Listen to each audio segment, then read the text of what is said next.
여러분, 우리가 무슨 일을 하든지 영적인 것을 점검하는 것이 상당히 중요합니다. 이것을 우리가 점검하지 않게 되면 우리는 하나님의 역사하심을 이룰 수가 없다는 것이죠. 이스라엘 백성들이 요단강을 건널 때 가나안 족속들은 설마 요단강을 이스라엘 백성들이 건널 수가 있을까, 이런 생각을 했던 것 같습니다. 그래서 지금은 수확철이고 물살이 상당히 급물살이기 때문에 이스라엘 백성들이 적어도 한 몇 달 정도는 그 요단강 저편에서 대기하고 있다가 좀 나중에 요단강으로 오지 않을까, 이제 건너편으로 오게 되지 않을까라고 생각을 했다는 것이죠. 급물살을 생각하니까 옛날에 생각이 납니다. 옛날에요, 저희 그 동네에 장마가 나가지고 있었는데 내천이 있는데, 내천이 한 50m 정도 거리가 되는 큰 내천이 있었습니다. 평상시에는 무릎밖에 안 오는 그 내천이었는데, 뭐 태풍인지 장마인지 모르겠지만 비가 어마어마하게 와서 그 내천 위쪽에 보게 되면 저수지가 큰 게 하나 있는데 그 수문을 열은 거예요. 그러다 보니까 물이 엄청나게 갑자기 범람을 해가지고요, 제 목까지 차게 되는 그러한 물살이 되었던 것을 보게 됩니다. 참 그 물살이 휩쓸려 가게 되면 정말 무슨 일이 일어나겠다, 이런 생각을 해보게 되는데요. 지금 요단강의 상태가 그렇다는 상태라는 것입니다. 갑자기 범람을 해가지고요, 사람이 함부로 건널 수 없을 만큼 물길이 셌고, 그리고 요단강은 폭이 30m밖에 되지 않습니다. 그런데 물살까지 셌다는 것은 그게 쉽게 성인 남자들도 걸어갈 수가 없는 그러한 곳이었다는 것이죠. 그렇기 때문에 가나안의 왕들은 좀 안심을 했던 것 같아요. 적어도 몇 달 정도는 기다릴 수 있겠구나, 이렇게 생각을 했는데 충격적인 사건을 듣게 되는 것이죠. 하나님께서 요단강을 가르셔가지고 단 하루 만에 요단강을 건너버리게 된 거예요. 여러분, 하나님이 하시면 아무리 몇 달 걸리는 일도 단 하루 만에 하시는 줄 믿으시기 바랍니다. 그런 하나님의 능력이 지금 이스라엘 가운데 함께 했다는 이야기를 듣고 지금 이 가나안족 속에 있던 왕들이요, 모든 왕들이 지금 두려워 떨었다는 거예요. 오늘 본문 말씀 1절 말씀을 우리가 다 같이 한번 읽도록 하겠습니다. 시작. 요단 서쪽의 아모리 사람의 모든 왕들과 해변의 가나안 사람의 모든 왕들이 여호와께서 요단물을 이스라엘 자손들 앞에서 말리시고 우리를 건너게 하셨음을 듣고 마음이 녹았고 이스라엘 자손들 때문에 정신이 없었더라. 단 하루 만에 요단강에 갈라져서 300만 명이 요단강을 건너버린 거예요. 이 놀라운 소식을 듣고 그들의 간담이 서늘해지고 그들의 정신줄을 완전히 놓아버렸다. 지금 이렇게 말씀하고 있는 것입니다. 우리가 여기서 한 가지 발견하게 되는 것이 있습니다. 무엇이냐면 하나님은 항상 우리보다 앞서 행하신다는 것입니다. 할렐루야. 여호와 이레의 하나님을 여러분 믿으시기 바랍니다. 이미 이스라엘 백성들이 요단강을 건너가기도 전에 가나안 족속 땅에 있는 자들의 마음이 어떻다는 거예요? 우리가 라합에 대한 이야기를 할 때 라합이 뭐라고 합니까? 애굽에서 출애굽한 사건, 홍해를 건넌 사건, 너희들이 바산왕 옥과 시온 왕을 전쟁을 통해서 승리한 사건, 그러한 사건들을 들으면서 지금 여리고성에 있는 그런 모든 백성들이 간담이 높고 지금 정신을 잃어버렸다. 지금 이렇게 말을 했다는 것입니다. 지금 요단강을 도화한 사건까지 보게 되니까 야, 이거 큰일이다. 정말 하나님께서 지금 저들과 함께 하시는 것을 그들이 똑똑히 봤다는 거예요. 우리가 지난 시간에 12도를 보게 될 때는 이스라엘 백성들이 하나님께서 하신 일들을 바라보면서 그 믿음의 기념비로 해가지고 12도를 바라봤다고 한다면 오늘 요단강 도화 사건이 지금 이 세상 사람들에게는 두려움이 된 거예요. 우리에게는 확신과 하나님이 함께 하시는 믿음의 그러한 상징물이 되었다고 한다면 지금 이스라엘 백성, 저 가나안 땅에 있는 사람들에게는 이것은 두려움의 대상이 되는 거예요. 야, 저 하나님이 지금 가나안 땅에 들어오시면 누가 이길 수 있겠는가, 이런 생각을 하게 되었다는 것입니다. 요단강 도화 사건이 이처럼 이 가나안 족속에게 엄청난 사건이었다는 것을 우리는 알게 된다는 것이죠. 가나안 족속들의 왕들은요, 다들 각자마다 자기들이 믿는 우상들이 있었습니다. 우상이 있다고 한다면 여러분 어떻습니까? 자기 신들에게, 옛날에는 고대 시대에는 자기 신들에게 신탁을 물어봤다는 거예요. 신이 이 전쟁에 나가야 되는지 말아야 되는지 이것을 항상 물어봤다는 것입니다. 그래서 여러분 미디안의 왕이었던 발락을 우리가 보게 되면 어떻습니까? 발람을 시켜다가 이스라엘 백성들을 저주하라고 시키잖아요. 그런데 발람이 이스라엘 백성들을 저주를 합니까? 못합니까? 못해요. 진짜 그런 신내림을 받은 그런 선지자나 그런 사람이라 하더라도 하나님께서 허락하지 못하니까 그의 입에서요, 이스라엘 백성들을 저주하는 말 한마디도 못하게 되는 것을 우리는 보게 된다는 것입니다. 예전에 제가 아는 어떤 목사님 간증입니다. 뭐냐면 그분 부모님이요, 어머님이 불심이 너무 강해서 보살이라고 불릴 정도로 정말 불교에 열심히 하시는 분이셨는데 그분 아들이 어느 날 예수님을 믿는 정도가 아니라 목사가 되겠다고, 신학교 가겠다고 갑자기 집에 와버린 거예요. 그러니까 이 불심이 강한 어머니가 어떻게 하겠습니까? 뜯어 말리겠죠. 그런데도 막 가겠다고 하니까 이 불심이 많은 어머니께서 이제 점집을 찾아가기 시작하는 거예요. 이 집을 찾아가고 저 집을 찾아가고 용하다는 데는 다 찾아갔는데 점집에서 나온 결론이 뭔지 아십니까? 이 아들은 목사 안 되면 죽는다는 거예요. 교회에서 이렇게 이야기를 한 것이 아니라 점집에 갔더니 그 점쟁이가 이 아들 목사 안 되면 죽는다고 이렇게 답을 해준 거예요. 한두 군데 간 게 아니라는 거예요. 가는 곳마다 이 아들은 목사 안 되면 죽어. 목사 시켜야 돼. 점쟁이가 이렇게 말을 해가지고 이 두 손 두 발 다 들고 그 엄마가 그 목사의 길을 가게 허락해 줬다는 것이죠. 그리고 나중에는 그 어머니도 교회를 다니게 돼서 하나님을 잘 섬기게 되었다는 이야기를 제가 들었습니다. 여러분, 지금 가나안 땅의 왕들이요 자기들의 신들에게 이렇게 기도했다는 거예요. 이 전쟁을 치러야 되나? 저 지금 이스라엘 백성들이 바로 앞에 와 있는데 전쟁을 치르면 이기겠습니까? 지겠습니까? 자기의 신들에게 말을 하는데 그 신들마저도 이 전쟁은 너희가 100% 질 거야. 이렇게 말하고 있다는 거예요. 그러니까 지금 이 가나안 땅의 왕들이 지금 벌벌 떨고 있는 거예요. 그들이 믿고 있는 신마저도 벌벌 떨고 있는데 얼마나 지금 두렵고 떨리는 마음 가운데 있냐는 것입니다. 여러분, 우리가 하나님에 대해서 이것을 깨달아야 돼요. 하나님은요, 우리가 능력자가 되기를 원하지 않았어요. 하나님은요, 우리가 능력자가 되는 것을 원하시는 것이 아니라 우리가 능력 있는 하나님을 붙들기를 원하신다는 것입니다. 내게 능력 주시는 자에서 내가 모든 것을 할 수 있다는 거예요. 능력 주시는 자를 붙들게 되면 하나님께서 우리에게 그런 능력을 부어주신다는 것입니다. 나폴레옹에 대한 예화인데요. 이 나폴레옹이 유럽을 정복한 이후에 이제 러시아를 정복하기 위해서 떠나기 직전에 연회를 열어가지고 함께 사람들과 함께 귀족들과 이 연회를 열어서 함께 하고 있는데 그때 이 나폴레옹이 이제 러시아를 진격해 가게 되면서 너무 자신만만하게 하고 있으니까 한 귀족 부인이 나폴레옹에게 이렇게 말했다고 합니다. 잠언서 16장 9절 말씀을 그대로 인용하더라는 거예요. 사람이 자기의 길을 계획할지라도 그 걸음을 인도하시는 이는 하나님이시라는 거예요. 이 말씀을 한 귀족 부인이 나폴레옹에게 얘기를 해줬다고 합니다. 그런데 이 나폴레옹이 껄껄 웃으면서 이렇게 말했다는 거예요. 모든 것은 내 계획대로 될 거야. 그런 거 필요 없어. 이렇게 말하면서 거만하게 대답했다는 거예요. 그런데 몇 달 후에 나폴레옹은 그 러시아 전쟁에서 대패를 하게 되죠. 1814년에 그는 그 황제에서 퇴위를 하게 되고 엘바 섬에 있는 세인트 헬레나에서 그는 유배되고 나중에는 비참하게 죽음을 맞게 됩니다. 결국 교만은 패망의 선봉이라는 것을 우리에게 보여주고 있는 것이죠. 여러분, 그렇습니다. 사람이 아무리 자기의 길을 계획할지라도 그 길을 인도하시는 이는 누구시라고요? 하나님이심을 여러분 믿으시기 바랍니다. 이스라엘은 이제 방황의 시대는 끝났습니다. 이제 땅을 소유하는 시대가 되었다는 것이죠. 그런데 하나님은 가나안 땅에 들어가기 앞서서 두 가지 일을 지금 이스라엘 백성들에게 명령하고 있습니다. 지금 전쟁이 일어나는 상황 가운데 있는데 이것은 전쟁과 전혀 상관이 없는 그런 하나님께서 지금 이 일을 하라고 명령하시는데 그게 두 가지가 뭐냐면 첫 번째는 할례고요. 두 번째는 유월절을 하라고 지금 명령하고 있다는 것이죠. 먼저 첫 번째 우리가 할례에 대해서 우리가 함께 살펴보려고 합니다. 할례의 의미는요, 바로 우리의 정체성을 깨닫게 하는 것이 바로 할례의 의미라는 것입니다. 2절 말씀을 우리가 다 같이 한번 읽어보겠습니다. 시작. 그때 여호와께서 이르시되 너는 부싯돌로 칼을 만들어 이스라엘 자손들에게 다시 할례를 행하라 하시니라.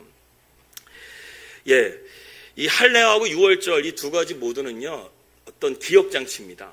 할례도 너가 누구인지를 기억하라는 것이고 유월절도 너희가 어떤 백성인지를 기억하라는 두 가지의 기억장치가 바로 할례와 유월절이라는 기억장치인데요. 이 할례라는 것은 이스라엘 백성들이 하나님의 택한 자녀라는 것을 깨닫게 해주는 그러한 장치라는 것입니다. 할례는 이스라엘 백성들이 태어난 지 8일 만에 할례를 받습니다. 출애굽하기 전까지는 애굽에 있었을 때는 할례를 행했었던 것 같아요. 그런데 출애굽한 이후에는 이스라엘 백성들이 광야를 지나가는 가운데서 그들이 할례를 할 수가 없었습니다. 왜냐하면 이 할례를 하게 되면 남자들의 그 생식기의 포피의 끝부분을 잘라내는 것이기 때문에 고통스럽기 때문에 한 일주일 정도는 이게 움직이지를 못해요. 그렇기 때문에 이 광야는 멈추면 안 되는 곳이기 때문에 하나님께서 40년 동안은 할례에 대해서 명령하지 않으시는데 오늘 이제 이스라엘 백성들이 약속의 땅으로 들어가는 과정 가운데서 이제 너희가 할례를 행할 때가 됐다고 말씀하시면서 지금 할례를 하라고 명령하시는 것입니다. 이 할례를 최초로 행했던 사람은 바로 아브라함이었습니다. 할례는 이스라엘 백성들이 하나님의 자녀라는 언약에 대한 하나님의 사인이라는 것이죠. 그래서 이 할례를 통해서 하나님의 백성을 구별하기 위해서 하나님은 이 의식을 시작하라고 말씀하신 것입니다. 우리가 이 남자의 그 생식기의 포피를 이렇게 잘라내게 되면서 하나님께서 이 장치를 쓰게 하신 것은 적어도 우리가 하루에 몇 번 정도는 우리가 화장실을 가게 되면서 우리의 그런 것들을 확인하게 된다는 것이죠. 예배 시간에 이런 얘기를 해서 죄송하지만 그렇게 확인할 수 있게끔 기억하게끔 하나님께서 계속 기억 장치를 보게끔 만드셨다는 거예요. 여러분 만약에 우리가 이마에다가 하나님 백성이들하는 어떤 그런 것들을 했다고 한다면 얼마나 흉하겠습니까? 요즘에 보게 되면 사람들이 타투를 많이 하게 되는데 문신을 많이 합니다. 얼마 전에 제가 미용실 갔더니 그 미용실 그 미용사분들도 이렇게 오른손에 이렇게 뭐 타투인지 문신인지 뭘 했더라고요. 그래서 제가 아유 이게 문신을 하셨네요. 이렇게 제가 목사인 걸 아세요. 그래서 문신을 하셨네 그랬더니 갑자기 찔렸던지 그 미용사님이 저한테 이런 말을 이렇게 말씀하신 거예요. 제가 옛날에 좀 당황을 많이 했습니다. 그래서 문신을 했다고 이렇게 얘기하시는 거예요. 얼굴에다 하지 않게 하신 것이 하나님의 은혜인 줄 믿습니다. 여러분도 얼굴에다가 할례를 행했다고 해보세요. 얼마나 그거 흉하겠습니까? 또 한 가지는 이방 여인과 이스라엘 백성들과 동침하지 말라는 그러한 율법이 있죠. 그 율법을 또 지켜야 되기 때문에 또 동침하게 될 때 또 그러한 그 할례를 바라보게 되면서 내가 지금 하나님 백성인데 이러면 안 되지. 죄에서 돌이킬 수 있는 그런 장치로서도 할례의 의미가 있다는 것입니다. 한마디로 말해서 이 할례는요, 내가 하나님의 자녀인 것을 늘 기억하라는 그런 장치의 의미가 있다는 것입니다. 그래서 우리가 오늘날을 보게 되면 이 할례는 무엇을 의미하는가? 오늘날에 보게 되면 침례와 같다라고 볼 수 있습니다. 골로새서 2장 11절 말씀 보게 되면 함께 읽어주십시오. 시작. 또 그 안에서 너희가 손으로 하지 아니한 할례를 받았으니 곧 육의 몸을 벗는 것이요 그리스도의 할례니라. 너희가 침례로 그리스도와 함께 장사되고 또 죽은 자들 가운데서 그를 일으키신 하나님의 역사를 믿음으로 말미암아 그 안에서 함께 일으키심을 받았느니라. 그 그리스도의 할례가 그 뭐라고요? 침례로 우리가 이어질 수가 있다는 것이죠. 근데 여러분 중요한 것은 뭐냐면 침례가 곧 구원의 조건은 아니라는 거예요. 우리는 이미 예수 그리스도의 십자가의 보혈의 능력으로 우리가 하나님 앞에 우리의 죄를 회개하고 그 보혈의 능력으로 우리가 구원함을 받은 줄을 믿으시기 바랍니다. 그런데 그것을 더욱더 우리가 분명하게 하기 위해서 외적인 증거로 침례를 한다는 거예요. 내가 그리스도와 함께 죽고 내가 그리스도와 함께 다시 사는 것을 우리가 분명하게 하기 위한 어떤 일깨우기 위한 하나의 어떤 퍼포먼스라는 것이죠. 그러니까 침례가 곧 내가 침례받았다고 해서 구원받았다 이런 의미가 아니라 이미 나는 하나님의 은혜로 구원을 받았지만 내가 더욱더 내 자신에게 할례가 뭐야? 기억하는 장치라는 것이 내가 침례를 받은 것을 기억하면서 내가 하나님의 자녀인 것을 날마다 기억하고 살라는 의미에서 그리스도의 할례, 침례의 의미를 우리에게 부여한다는 것입니다. 저는요, 우리 양문교회에 이런 침례자들이 많이 나올 수 있기를 축복합니다. 태신자들이 계속 생겨나서 1년에 정말로 우리가 몇 번씩 침례하고 침례를 어디서 해야 되지 날마다 고민할 수 있는 그런 우리 양문교회가 되기를 축복합니다. 첫 번째는 우리가 침례는 내가 하나님의 자녀인 것을 기억하는 것이다. 두 번째는 무엇이냐면 내가 하나님을 더욱더 온전하게 신뢰하는 자리로 나가는 것이 바로 할례라는 것입니다. 오늘 7절과 8절 말씀을 읽겠습니다. 함께 읽겠습니다. 시작. 그들의 대를 잇게 하신 이 자손에게 여호수아가 할례를 행하였으니 길에서는 그들에게 할례를 행하지 못하였으므로 할례 없는 자가 되었음이었더라. 또 그 모든 백성에게 할례 행하기를 마침에 백성이 진중 각 장소에 머물며 낫기를 기다렸다. 여러분 지금 한번 상상을 해보십시오. 이스라엘 백성들이 한 300만 명 됩니다. 그러면 남정네, 즉 남자들 성인 남자만 하더라도 60만 명이 된다고 본다고 한다면 40년 동안 할례를 안 했는데 할례를 갑자기 행한 거예요. 그러면 이스라엘 백성들 가운데 남자들만 60만 명이 지금 외과 수술을 받고 있는 거예요. 이스라엘 백성들이 집이 있습니까? 뭐가 있습니까? 그냥 들판에서 누워가지고 제사장들이나 레위 사람들이 나와가지고 이 할례를 행하고 있다는 것이죠. 정말로 장관이 벌어졌을 것입니다. 그리고 할례를 행한 가운데서 막 고통스럽게 신음하고 있겠죠. 그런데 지금 그들이 지금 할례를 행하는 장소가 어디냐 이거예요. 길갈이죠. 여러분 길갈과 여리고성엔 거리가 약 4km도 안 됩니다. 4km가 안 된다고 한다면 적진 앞에서 지금 할례를 행하고 있는 거예요. 우리가 창세기 말씀 보게 되면 야곱의 아들이었던 시몬과 레위가 그 여동생이 디나가 세겜에 가가지고 강간을 당해가지고 그 사람들에게 할례를 행하게 되면 우리가 너희와 화친을 맺겠다 했는데 거짓말이었죠. 할례를 그들이 정말 그렇게 행하게 되는데 그날 밤에 가가지고 남자들을 다 죽여버립니다. 레위와 시몬 이 두 사람이요 세겜 사람에 있는 남정네들을 다 죽여버렸다는 거예요. 그만큼 할례를 행했다는 것은 내가 완전히 무방비 상태가 된 거예요. 이스라엘 백성도 60만 명이 무방비 상태가 된 거예요. 여리고 성에 있는 군사들 한 1000명만 데리고 다가도 이스라엘 백성들 순식간에 죽일 수 있는 그런 위험한 치명적인 사건이 지금 할례를 통해서 이루어지게 된 것입니다. 여러분, 그렇게 하면서 어떻습니까? 사실은 이스라엘 백성들이 요단강을 도하하는 가운데서 얼마나 사기가 충천했습니까? 이제는 이 가나안 땅이 막 정복하지도 않아서 정복한 것처럼 막 마음에 사기가 충천해가지고 막 그렇게 있었는데 하나님께서 그들을 다시 한번 겸손하게 하시는 거예요. 엎드리게 하시는 거예요. 이 가나안 정복 전쟁은 너희들이 힘으로 하는 것이 아니라는 것을 하나님은 다시 한번 새기게 하시는 거예요. 하나님만을 온전하게 신뢰하라는 거예요. 적들은 절호의 찬스였습니다. 그런데 하나님께서 어떻게 해요? 말씀에 순종하니까 이 여리고 성에 있는 군사들이 나올 생각을 못하는 거예요. 사실은 여러분, 여리고 성에 있는 백성들이 간담이 높고 정신줄이 녹은 것은 이스라엘 백성들 때문에 녹은 게 아니에요. 이스라엘 백성들 때문에 정신을 잃어버린 게 아니에요. 그들이 두려워한 것은요, 이스라엘이 믿는 하나님을 두려워한 거예요.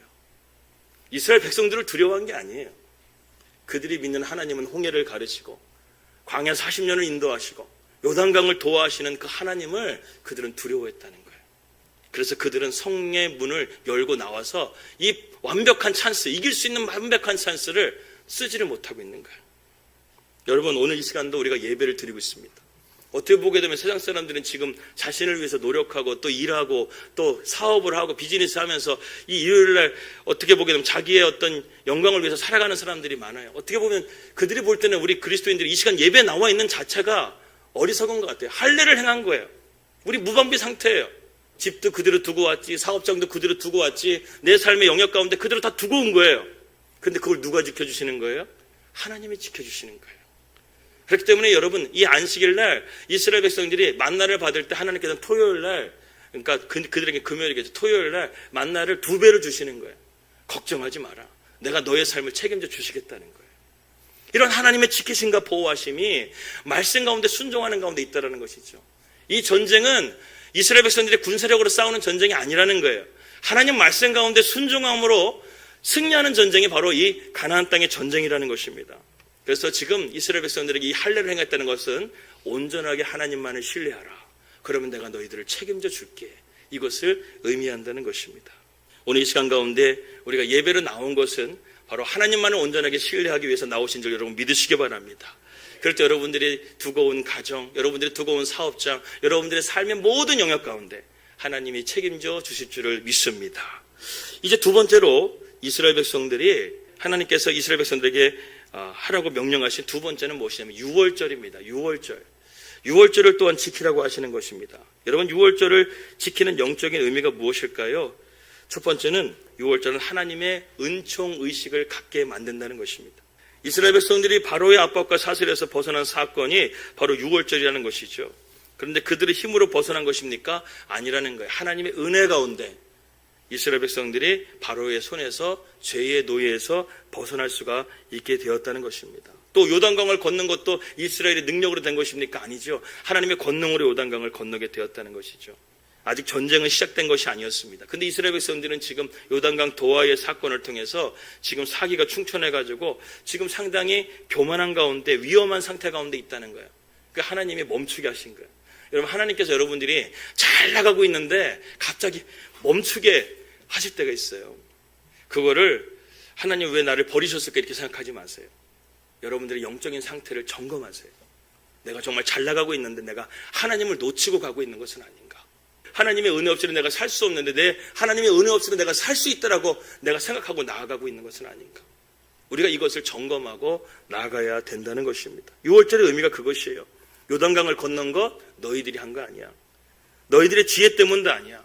바로 내가 너희들을 도왔기 때문이야. 이것이 바로 6월절의 의미라는 것입니다. 이렇게 하나님의 은혜와 하나님의 사랑과 하나님의 인도하심을 기억하기 위해서 이스라엘 백성들에게 지금 6월절을 지키라고 명령하신 것이죠. 두 번째는 무엇이냐면 6월절은 우리의 삶에 최선을 다하는 하나님의 최선 의식을 갖게 만든다는 것입니다. 11절에서 12절 말씀을 읽어주십시오. 시작. 6월절 이튿날에 그 땅의 소산물을 먹되 그날에 무교봉과 볶음곡식을 먹었더라. 또 그 땅의 소산물을 먹은 다음 날에 만나가 그쳤으니 이스라엘 사람들이 다시는 만나를 얻지 못하였고 그 해에 가나안 땅의 소출을 먹었다. 여기서 중요한 사건 하나 발견하게 됩니다. 6월절 의식이 끝나자마자 40년 동안 내렸던 하늘의 만나가 끝나버렸어요. 이것이 무엇을 의미하는 것입니까?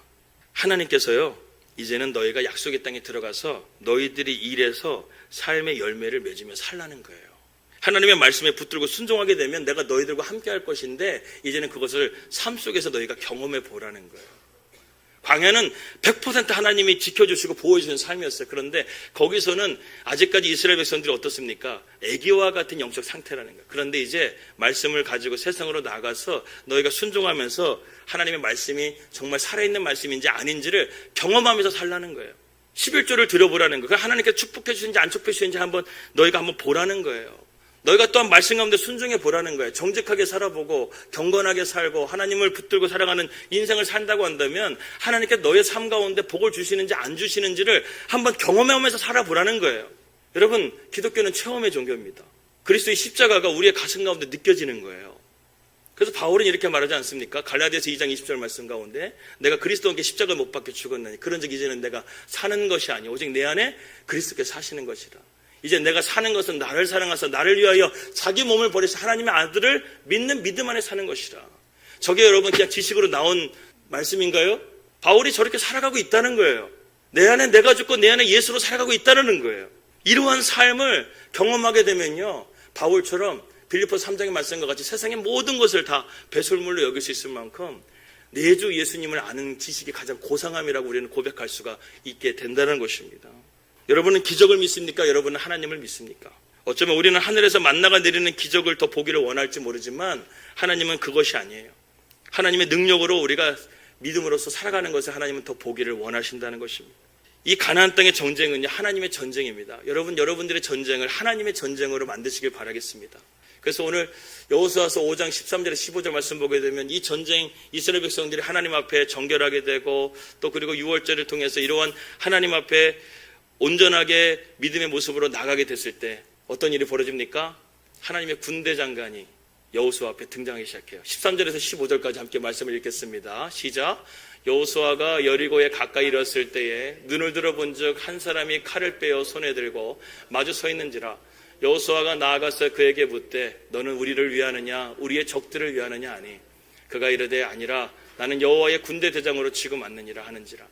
여호수아가 얼굴을 땅에 대고 엎드려 절하고 그에게 이르되 내 주여 종에게 무슨 말씀을 하려 하시나이까. 여호와의 군대 대장이 여호수아에게 이르되 내 발에서 신을 벗으라 내가 선 것은 거룩하니라 하니 여호수아가 그대로 행하니라. 하나님 말씀 가운데 순종하고 이스라엘 백성들이 할례와 유월절의 의식을 다 마쳤을 때 누가 나타나시나요?